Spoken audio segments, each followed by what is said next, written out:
If you are worried you have Lyme disease, or just like the outdoors, and want the peace of mind of knowing whether you have Lyme disease or not, there is a new Lyme screening test based on decades of research by Dr. Richard Marconi, a professor at VCU Medical Center. For more information, visit glymedx.com, that's glymedx.com, or email at info@glymedx.com. Infectious diseases, research, medicine, health. Welcome to Outbreak News Interviews. And now, broadcasting from the Outbreak News Skylar Studios in beautiful West Central Florida, here is your host, microbiologist and editor of OutbreakNewsToday.com, Robert Harriman. Hey everybody, this is Robert. Welcome to another episode of Outbreak News Interviews. Lyme disease is among the most contentious of topics in health and medicine. How did a bacterial infection turn into one of the most contentious and virulent medico-political battles in medical history? Well, joining me now to look at this and some other issues surrounding Lyme disease is Associate Professor of Microbiology at the State University of New York, Adirondack, and co-founder of the Lyme Action Network, Holly Ahern. Hi, Holly, and thanks for joining me today. Hi, Robert. Thanks for having me on. Yes, ma'am. Well, like I said in the intro, and you know this better than anyone, Lyme disease is extremely controversial. Now, in a recent post written by Christina Fisk on the Lyme Action Network website entitled, "How Did the Topic of Lyme Disease Get to Be So Contentious?" it goes over the genesis of this controversy. Holly, can you discuss this history and, what happened? Who are the major players and that are behind this divide? Well, the history of Lyme disease starts in the United States, at least, in the 1970s. And, in Old Lyme, Connecticut, there were a series of cases of children and also adults who had all the sort of same symptoms, in many cases involving joint swelling, arthritis-like symptoms, but also neurological symptoms and just general fatigue and other symptoms that we now know today are associated with Lyme disease. But it was a cluster of cases, and so that tends to make people start to wonder if there's a cluster of cases, whether there's some infectious agent involved. And the person who this issue ended up in the lap of a rheumatologist whose name is Alan Steer, and at the time he had just finished a stint with the CDC as an epidemiological investigator, and so he saw this as a challenge, a new disease, realized that it wasn't the standard rheumatoid arthritis, that, juvenile rheumatoid arthritis, it was different than that, there were different markers, and started to look at a larger sample of people. And he noticed that in a small number of cases, 25% or so of the cases, there was a very characteristic rash associated with before the onset of the symptoms occurred. And that rash was it's a type of rash that they call an erythema migrans, or erythema chronica migrans is what they called it at the time, which looks like a bullseye. Right. And so in epidemiology, when you are trying to characterize a new disease, what you look for is some type of clinical sign that makes it clear that this disease is that and that only, and it distinguishes it from other diseases. And so that intrigued him. And so from, the 1970s into the 1980s, increasingly the studies that he was doing started to recruit subjects into those clinical studies where the recruiting criteria was whether or not they had the bullseye rash. And by the 1980s, there was one study published in 1984, which was done in New York State, actually, because at that point it was Lyme disease had become named. By 1982, they knew that it was caused by a bacterial infection, which is a whole nother part of this issue. And so by 1984, New York State was trying to determine if, the extent of, and if it was an epidemic, if there was, what the extent of it was in New York State. And so what the investigators did was to contact physicians across New York State and specifically asked them to report patients who had a bullseye rash. And of course, that is now a type of confirmation bias that we understand happens in research where, you know, when you put out the word to a group of physicians, this is a new disease, you'd ask them specifically and urge them, in fact, to be on the lookout for patients who show up with a bullseye rash. What do you think is going to happen? The number of reported cases of people with a bullseye rash went from 25% to 77% in that one study.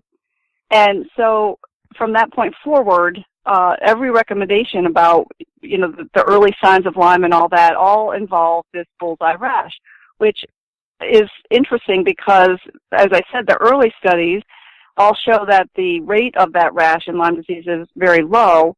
And now current studies that are kind of tracking Lyme disease and looking at the rate of bullseye rashes in Lyme disease is actually very low. And so we're left with this, idea that Lyme disease always starts with this rash. Why this matters is because every clinical study, and by clinical I mean using human subjects as the study group, have recruited patients into the study based on, so in other words, they're looking for patients that need a diagnosis of Lyme disease so that they could be treated with different antibiotics, or in one case, prophylactic, right? So if you give somebody a prophylactic treatment of antibiotic, do they not get Lyme disease? From that point forward, every study hinges on whether or not the patient shows a bullseye rash. And at this moment, that is still what the criteria is for all studies, even the most recent one in 2016 involving antibiotics.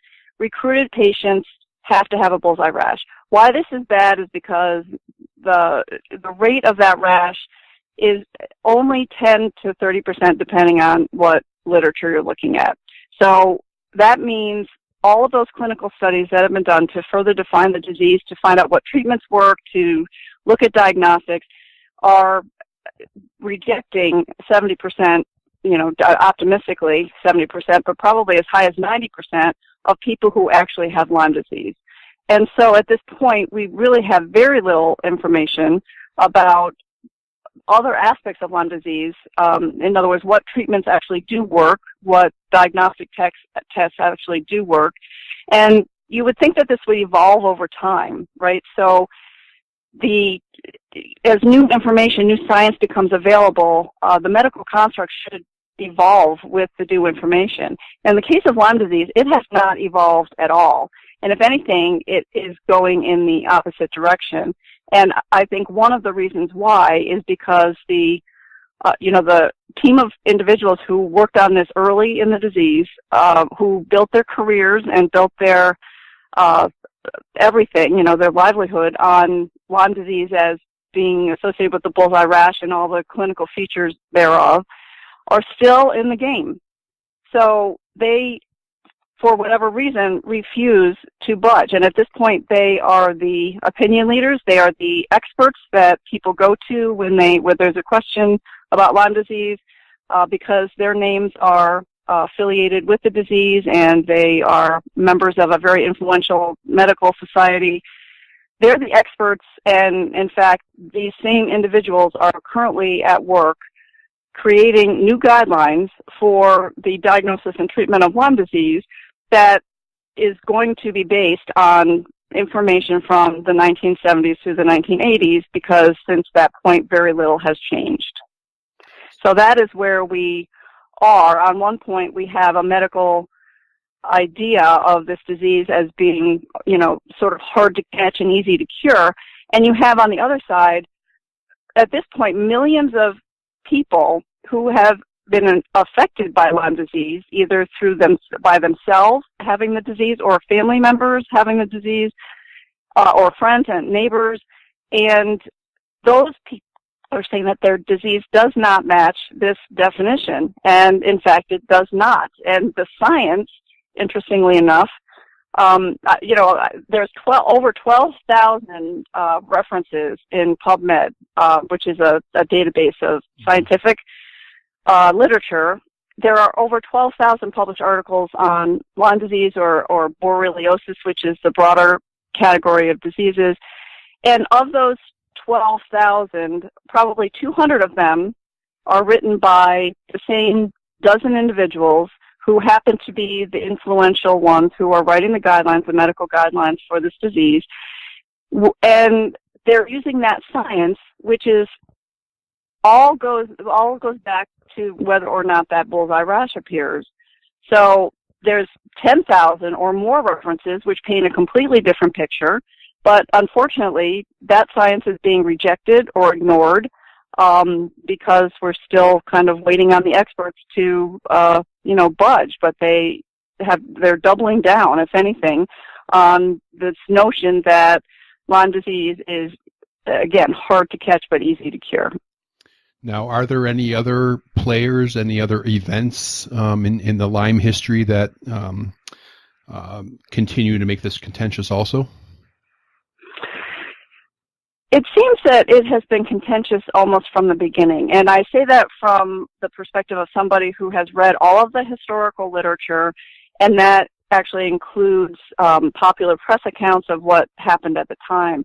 And the reason why is because, again, patients tried to tell the experts who were defining this disease that their disease did not match and were completely ignored. And so started to, the advocacy movement started to increase, and some of the early advocacy organizations it was very contentious between those groups and the leaders, if you will, the guideline writers, and also the NIH and the CDC.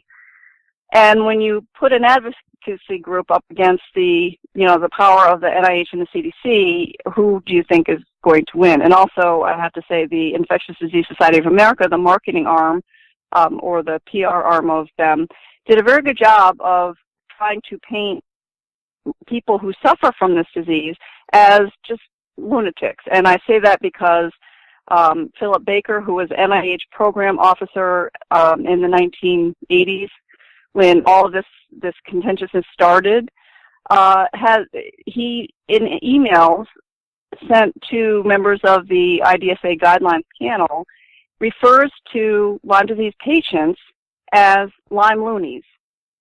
So obviously the level of contention there is wild, and that they try to paint it that Lyme disease patients have created their own parallel universe. It is a parallel universe, and their universe is very, very tiny, and on the other side are all of these very ill people, many disabled, who are trying to get their healthcare providers to listen and work with them, and their healthcare providers look at the guidelines and say, well, I don't think I can do that, and leave those patients with very few options.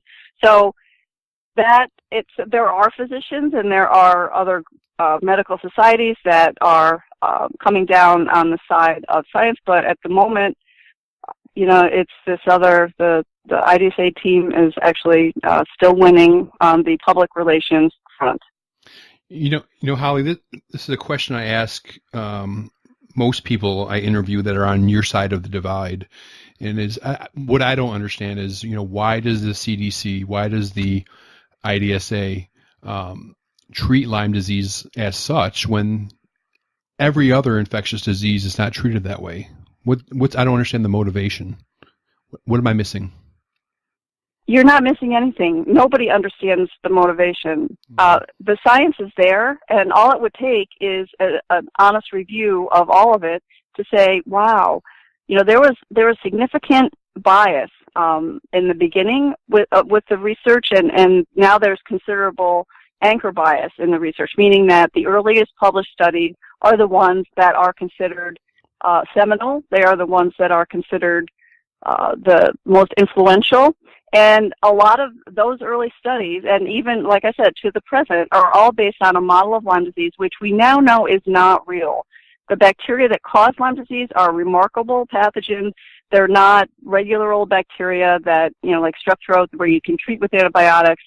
They are bacteria that form biofilms. They are bacteria that can form dormant state, go into a dormant state called persisters, which are not touchable with antibiotics. And so it's very obvious that the antibiotic approach, 3 weeks of one antibiotic, full-out dosing, is not going to kill those cells. And part of the contention is the reluctance on the part of the more influential group to just acknowledge the remarkable nature of these bacteria and say, yes, they can persist after antibiotic treatment. They are remarkable in that once they disseminate, they go to joints and other tissues, and depending on the individual physiology of the infected person, those symptoms may not manifest for a long time. They may not manifest in the same way as all of the others, and they most certainly may not manifest as bullseye rash followed by flu-like symptoms. That's just one form of the disease where the bacteria are causing inflammation in the skin. If they don't happen to be in the skin and they go directly to joints, heart, or nervous system, obviously there's not going to be, a physical marker on the outside that says, whoa, look right here, here's the target, this is Lyme disease. So I probably didn't answer your question other than to say the CDC, the people that are in the Division of Vector-Borne Diseases, are deeply aligned with the guidelines authors, and by aligned I mean they have published papers with them. They work together on the guidelines, the early guidelines back in the 1990s. One of them actually holds patents on the antigens for the bacteria that are used in the serological tests, which research, study after study after study shows that those serological tests are wrong half the time. And yet this is still the recommendation on the CDC website, mm-hmm. which happens to be written by the person that holds the patent on the antigens that are used in the serological test. The recommendation still remains, we believe serological tests to be the best available option for diagnosing Lyme disease. And if you ask any physician, especially if you go to Maryland or you go to Virginia to ask a physician this question, in those two states, physicians actually have to inform their patients that just because they got a negative blood test result doesn't mean they don't have Lyme disease. Now, that doesn't mean they have to do anything other than to tell them that. They don't have to try to treat their disease symptoms. They can just say, no, I'm not going to treat, because, by the way, the insurance company most likely isn't going to be reimbursed for any treatments that don't have a positive diagnosis based on a laboratory test. So it is a catch-22, to go back in history a little bit, to just sort of, it's a vicious circle that we need to break if we are ever going to make any forward progress on this disease before more and more people get ill. And if you look at Lyme disease on a scale of all other infectious diseases, it is the second most common infectious disease in the United States in terms of numbers of new cases per year. So chlamydia is number 1, Lyme disease is number 2, and gonorrhea is number 3. And that's based on CDC numbers. So that is and then you assume that anywhere from 20 to 30%, probably higher. I mean, I would put that at 30 to 50% of people treated with antibiotics, diagnosed and treated with antibiotics, even in a timely fashion, go on to have long-term symptoms. And again, part of the problem is those long-term symptoms are nonspecific, meaning that it could be Lyme disease, or it could be the flu, or it could be something else. It could be something autoimmune, because there are no clinical signs associated with Lyme disease other than the bullseye rash and a positive blood test. So you have a blood test that's wrong half the time, and you have a clinical sign that only shows up in 10% of the cases. So how many people are being undiagnosed until it's too late to treat the disease effectively with antibiotics? It requires much more than that. And the problem is we don't know what to do because there's no research to guide what to do that would help those patients. Now, would you acknowledge that things are getting better at all over the years? You've been involved in this for a long time. I mean, several years ago, the CDC finally acknowledged that the estimated rate is, 10 times higher than the actual confirmation rate. I mean, are we seeing any steps in the right direction? Yeah, Robert, I think we are. I've been in this really since 2012, right? And this is personal for me because in addition to being a microbiologist, I also am mom to a young woman who gave up 2.5 years of her life to this disease, and the struggles my family went through to try to get her diagnosed, to get her appropriately treated, and to just get her back to functional, right, out of bed and able to do anything, was enough to get me started trying to make a difference. So that was in 2012. So 5 years later, yes, I have to say that there is some forward progress, but the old guard is not going to go down easy. They don't wish to. They are stuck in the past.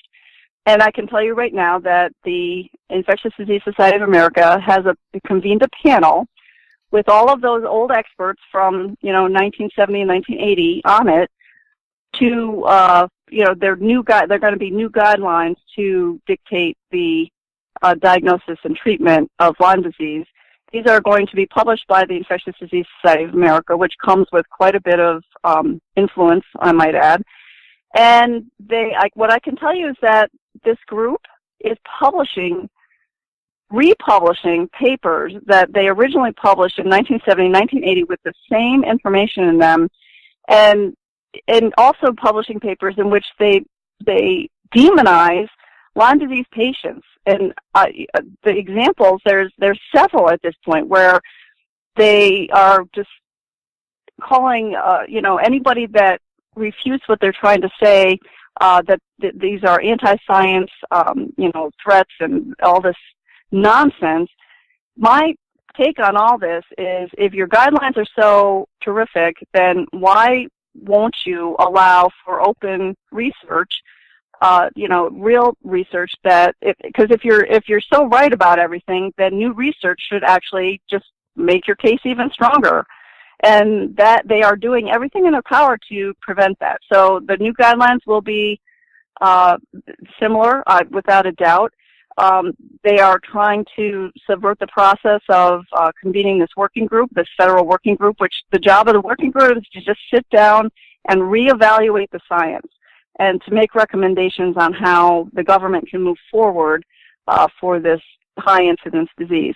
And so they're trying to, stack that panel so that patients and patient advocates, which, by the way, that working group is the first time in the history of this disease where patients and patient advocates and Lyme treating physicians and researchers have been invited to the table to actually discuss the other side. The first time in 40 years. So if their construct is so strong and they are so right, then what are they afraid of is really where I want to leave that.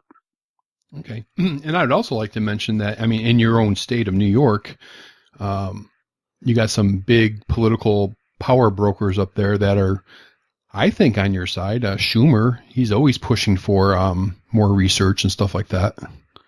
Yep, Senator Schumer has been outspoken advocate for this, and also Senator Gillibrand has really moved forward. She actually was one of the co-sponsors of the legislation that created the working group. All right. Let me take a second from our sponsor. For many years, we have been waiting for a Lyme disease test that actually works. After decades of research by Dr. Richard Marconi, a professor at the Medical Center at Virginia Commonwealth University, a breakthrough test has been developed. The GLD test, recently launched by Global Lyme Diagnostics, is based on Dr. Marconi's science. For more information, visit glymedx.com, that's glymedx.com, or email them at info@glymedx.com. Professor Ahern, I understand that you just recently returned from 3 days of talks on Lyme disease in Western New York. What were these talks about?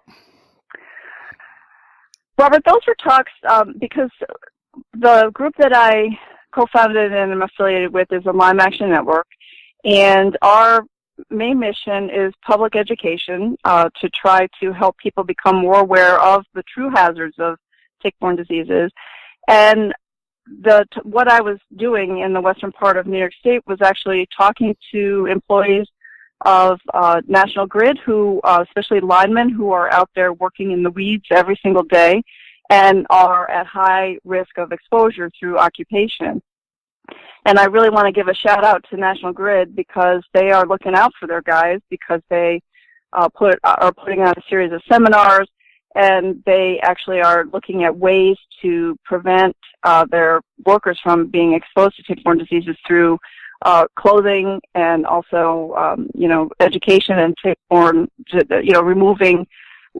teaching them how to remove ticks right away and what to do with them and that sort of thing. So that series of talks was in New York, and it's also continuing right now in Massachusetts. So all of at least those in the Northeast are, hearing this information. So power to them for realizing that their people are at high risk and doing that. Now, there are some new developments in Rhode Island concerning prophylaxis for Lyme. Can you talk about this and the potential problems associated with it? Yeah, so you're talking about the idea that you can treat a tick bite with a single dose of doxycycline, which is supposed to prevent Lyme disease. I presume that's what you're talking about, right? That's what I'm talking about. Right. So let me give you a little history on where that science came from. So that was published, a paper that was published in 2001. It was published just ahead of the first set of guidelines that were published in 2002.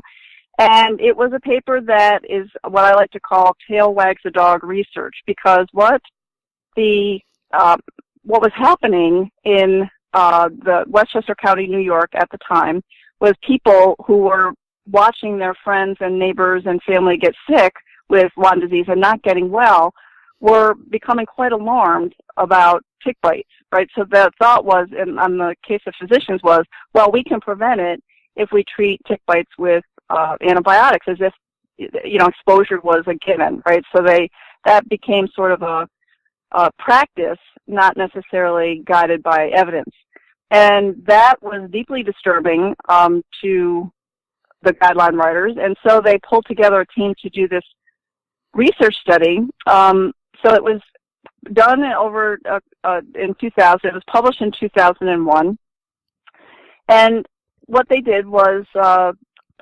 people who were visiting this emergency room in Westchester County were with tick bites, right? So they were encouraged to come in. The ticks were removed. They were shipped off to be examined to find out what kind of tick they were and what stage of life they were. And then the patients were they were broken into groups, and one group was given this 2-pill Prophylaxis, and the other group was given a placebo. And at the end of all that, what they used as the primary endpoint to determine if the prophylaxis prevented Lyme disease or not, are you ready? Can you guess what it is? Go for it. The bullseye rash. So essentially, if a person bitten by the tick, given the 2 pills, did not develop the rash, then they were said to have not gotten Lyme disease. So anybody who did not develop the rash, the study ended after 6 weeks. So those people who might have gone on to develop other disease symptoms were lost from the study. So what the study did, when you analyze the data, when you go look at the data appears to show 2 things: that only the nymph stage tick are associated with giving people Lyme disease, and number 2, that the 2-pill prophylactic was effective something like 85% of the time in preventing the bullseye rash, not preventing Lyme disease per se, but preventing people from getting the bullseye rash. And again, that left out 90% of all cases of Lyme disease. So the other kind of, I think, interesting finding about that is the fact that this immature stage of tick called the nymph tick, it's like a teenager, was associated with the bullseye rash. So the conclusion was the nymph ticks give people Lyme disease, and that nymph ticks only feed during the spring, the late spring, so May, June, and July in Westchester County, New York, of course, that would be. And as a result, May, June, and July, at least in the Northeast, and now nationally, which is really absurd, is considered tick season. And Lyme disease awareness starts in May, and it sort of ends in July, because that's when those nymph stage ticks are active. But unfortunately, what that conclusion, to me, says, an alternative conclusion from that data, is that maybe the bullseye rash happens after bites of nymph stage ticks for some other reason. So the nymphs might cause the symptom of the bullseye rash, whereas the adults do not. And again, people bitten by the adult ticks were sort of removed from that, eliminated from the rest of the study as well. So the data does not support the practice that 2 pills of doxycycline prevents Lyme disease. And I will tell you as a microbiologist, giving a short exposure of antibiotics like that is bad, because it's sort of, you've probably heard the old saying, what doesn't kill you makes you stronger, right? So by exposing these bacteria to this very short course of antibiotics, 2 things happen. Number one, it allows them to go into this dormant state, which means that they will be undetectable by blood tests. So in other words, this 2-pill prophylaxis will prevent the potential for a positive blood test in the future. And it also drives them into this persister state, which means how long they stay in that persister state is completely unknown at this point, because it's only been acknowledged that these bacteria do this within the past 3 years. So we have no knowledge, no guidance on what to do about that at all. So that practice is not only not based on scientific evidence, it is also, from a microbiological perspective, not very good medical advice. And I think if you're given an antibiotic for strep throat, what do they tell you to do? Take the entire course of antibiotics. Even if you feel better 3 days later, take the entire course. And the reason why is so that you are sure to kill all of the microbes and they don't develop any resistant forms. So this is the only disease of all of the bacterial infectious diseases there are. Lyme disease is the only disease where this kind of prophylactic is a recommendation.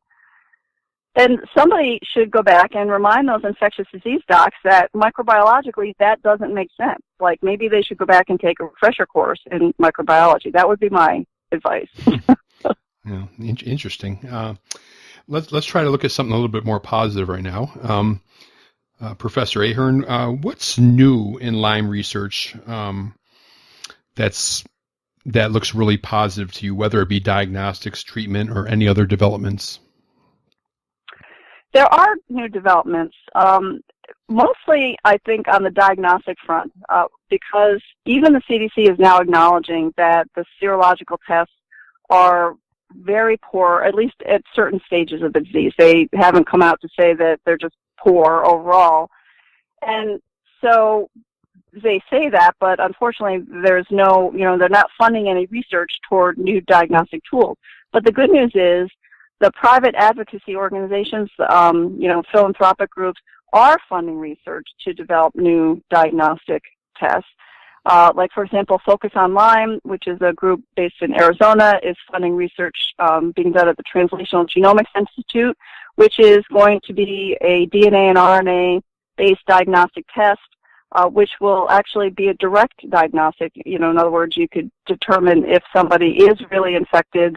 That's another drawback of serology, right? It just is a way to show exposure, but it doesn't actually tell you if somebody's infected or not. And the test that you were just advertising a minute ago is another example of that.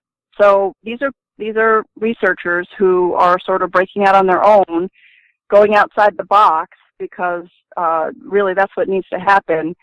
It should happen with leadership from the NIH, in other words, in terms of grants and other funding that would improve that.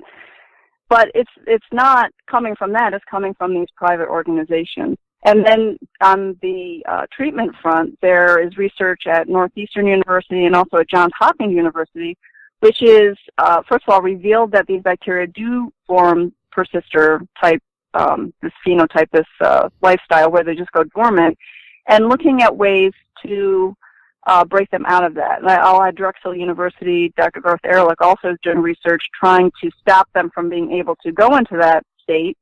And then, looking at FDA-approved compounds to see if there's anything out there that would be more effective than the standard recommendation, which is, 3 weeks of doxycycline.